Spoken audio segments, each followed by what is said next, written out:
श्री चरणों में मेरा कोटि प्रणाम। ठाकुर जी के सभी सदस्यों को प्रणाम एवं जय गुरु। आप यहाँ पर उपस्थित सभी माँ दादाओं को मेरा जय गुरु। मुझे 2 शब्द बोलने के लिए कहा गया है, बट मैं बता देना चाहती हूँ कि ये मेरा फर्स्ट टाइम है, मुझसे कुछ भी त्रुटि होती है तो आप मुझे क्षमा करिएगा। मैं यहाँ पे ठाकुर जी के बारे में और मेरी जो दीक्षा हुई है, कहाँ से स्टार्ट हुई है, मैं वो सब आपको बताना चाहती हूँ।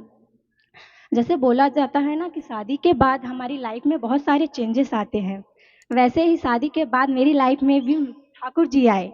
जैसे ही मेरा गृह प्रवेश हुआ, उसके दूसरे दिन ही मेरी दीक्षा हुई। मेरी दीक्षा को 4 साल हो गए हैं और मेरे बहुत सारे एक्सपीरियंस हैं, मेरे बेटे से जुड़े हुए, मेरे ससुराल से जुड़े हुए। जो मेरा पर्सनल एक्सपीरियंस है वो मैं आपसे शेयर करना चाहती हूँ, तो कृपया जो भी त्रुटि हो तो मुझे क्षमा करिएगा। मैं कोविड के टाइम के एक एक्सपीरियंस बताना चाहती हूँ। जैसे कि हम हिंदी साइडर हैं, तो फर्स्ट होली के टाइम है, तो हमारे में ऐसा होता है कि होली के टाइम हम अपने मायके की होली होती है, तो मैं वहाँ गई थी। तो फिर कॉल ये मेरी जो फैमिली है पूरी कोविड पॉजिटिव हो गई। जो मेरी सासू माँ हैं, उनका जो ऑक्सीजन लेवल है एकदम डाउन हो गया था। तो फिर जो मेरी फैमिली है वो सारी डर गए कि हमारे पापा जी हैं नहीं हैं। तो सब हमारे जो दीक्षित हैं, हमारे जो वो दादा लोग हैं, उनको कॉल करते हैं, दादा ऐसा हो गया, हम कैसे करें दादा, अब क्या होगा, मम्मी का ऐसी ऐसी कंडीशन है। तो फिर दादा बोलते हैं कि कुछ नहीं करना है। डॉक्टरों ने यहाँ तक बोल दिया था कि आपको ऑक्सीजन एक एक बेड और एक ऑक्सीजन सिलेंडर का आपको अरेंजमेंट करके रखना है। इतनी मतलब जो मम्मी की कंडीशन है ऐसी हो गई थी। फिर दादाओं को हमने कॉल किया तो दादा बोलते हैं कि टेंशन नहीं लो, आप ठाकुर जी के दीक्षित हो, आप ठाकुर जी के साथ, आपको ठाकुर जी पे विश्वास है कि नहीं, तो आप ठाकुर जी का ध्यान करिए, ठाकुर जी को मन में रखिए, देखिए सब ठीक होगा। तो फिर क्या हुआ, जो मेरे हस्बैंड हैं वो मम्मी जी के सिर में ऐसा उनको रख के और पूरी नाइट उनको जय गुरु जो हम ध्यान करते हैं ना, वो कंटिन्यू, वो पूरी नाइट। और ठाकुर जी का इतना चमत्कार कि सच में उनका जो ऑक्सीजन था पूरा 99। तो यही इस बात मुझे इतना मतलब था। जब मैं दीक्षित हुई तो मुझे ऐसा नहीं था, बस ये था कि नहीं, हस्बैंड दीक्षित है तो मुझे भी दीक्षित होना चाहिए। मतलब ऐसा मुझे इतना विश्वास नहीं था। मैं ये पर्सनली आप लोगों को बता रही हूँ कि हाँ, आ, जैसे जीवन साथी होता है ना, तो हाँ वो ठाकुर जी को लेके चल रहे हैं, तो मुझे भी लेके चलना है, ऐसा था। तो फिर मैं आई। दूसरे दिन मुझे बताया भी नहीं गया था कि मुझे दीक्षा लेना है। तो गृह प्रवेश के दिन दादा आए तो मुझे मेरी दीक्षा हुई। फिर उसके बाद रोज हम कॉइन लेके जो स्तुति करते हैं ना, वो मैं रोज करती थी। पर ये था कि हाँ, हस्बैंड करते हैं तो मुझे करना है, ऐसा था। फिर उसके बाद एक एक ये रहा कि मम्मी का जो ऐसी कंडीशन देखी, उसके बाद एकदम से जो उनका इम्प्रूव हुए ना, वो एक मुझे, हाँ नहीं, ठाकुर जी रियल में है, ऐसा।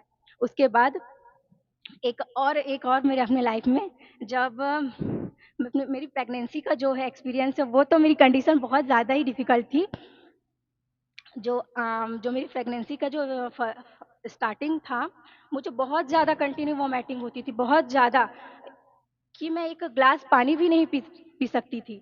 5 मंथ मुझे ऐसा रहा। तो ये ऐसा चलता था कि जो मेरे देवर जी हैं, वो टीवी पे लगा देते थे, जो याजन हैं वो चलते रहते थे। उस टाइम एक्चुअली में ऐसे होता नहीं था क्योंकि कोविड का टाइम था। तो टीवी पे वो लगा देते थे, तो हम सुनते रहते थे। मैं किचन में काम करते रहती थी और वो सुनते रहती थी।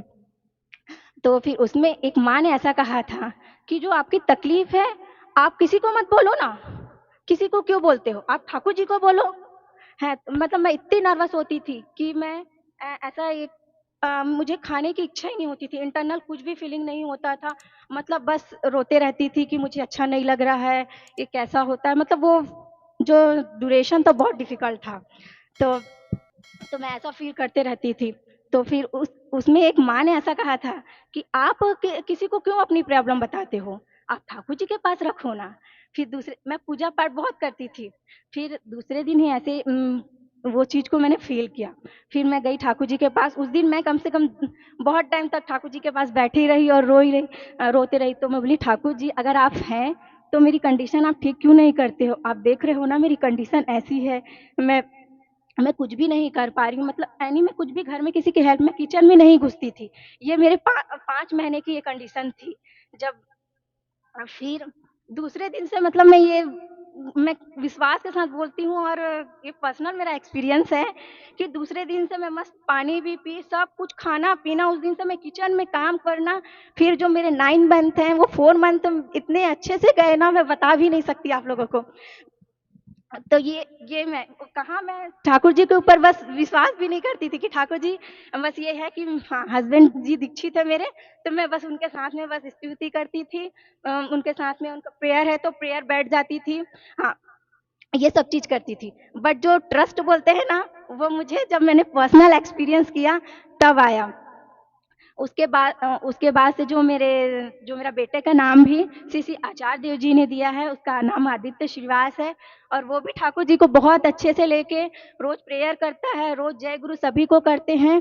ये वो उनको लेके चलते हैं और कहीं बाहर निकलते हैं, आप बोलो उनको कि ठाकुर जी को चलो प्रणाम करो, जय गुरु करो, तो वो उनको वो करके, मतलब उनको प्रणाम करके ही वो घर से निकलते हैं। तो ये सब ठाकुर जी की ही कृपा है। और मैं हमेशा ही चाहूँगी कि मैं ठाकुर जी के साथ चलूँ, मेरी फैमिली ठाकुर जी के साथ चले और उनका आशीर्वाद हम पर सदा बना रहे।